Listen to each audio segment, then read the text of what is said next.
আসসালামু আলাইকুম, কেমন আছেন সবাই? নতুন দিনে নতুন একটা ভিডিও নিয়ে চলে আসলাম আপনাদের মাঝে। দেখেন আজকে আমার রাজকন্যা সকাল থেকে কাজ শুরু করে দিল আমার সাথে। তো ওর 3 বছর 6 মাস শেষ হয়েছে, সবাই মাশাআল্লাহ বলে দিবেন। সে অলরেডি আমাকে অনেক হেল্প করার চেষ্টা করে, যেরকম পারে আর কি।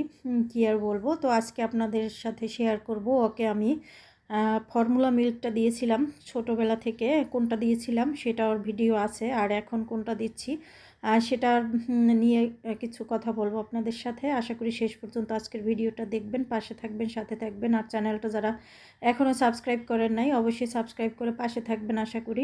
তো এখানে সে সমস্ত কাপড় চোপড় কিন্তু শুকা দিয়েছে। আজকে আমারটা বড়টা আমার বড়গুলো তারগুলো দেখতেই পাচ্ছেন। তো কাজ করতে সবগুলোই চায় আর কি, যতটুকু পারে সব সময় চেষ্টা করে।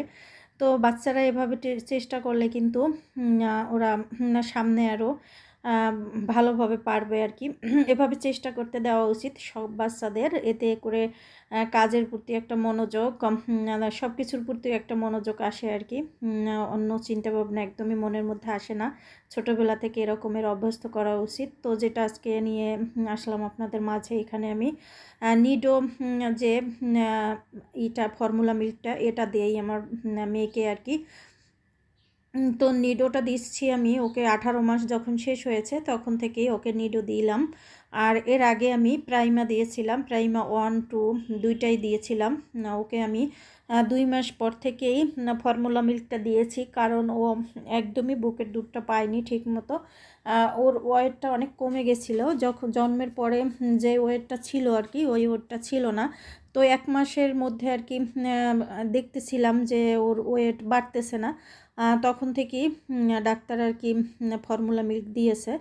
আর যাদের বাচ্চাদের একদমই ওয়েট বাড়ে না তাদেরকে অবশ্যই বলবো বাচ্চাকে রোগা না বানিয়ে অবশ্যই ফর্মুলা মিল্কটা দেবেন, এতে কোনো ক্ষতি হয় না। আরও স্বাস্থ্যের জন্য ভালো হয় আর কি। যাদের একদমই বাচ্চারা বুকের দুধটা পায় না তাদেরকে বলবো তাদেরকে অবশ্যই ফর্মুলা মিল্কটা দিতে হবে, এতে করে বাচ্চাদের ওয়েটটাও ঠিক থাকবে। আবার দেখা যাবে বড় হলে যে খাবারে একটা অনীহা থাকে সেটাও কিন্তু থাকে না। আর আস্তে আস্তে করে বাচ্চারা যদি পেটে মোটামুটি একটু ক্ষুধা থাকে, এতে করে কিন্তু বাচ্চাদের খাবারে অনীহা আসে বড় হলে। এটাই তো। আল্লাহ হাফেজ, আসসালামু আলাইকুম।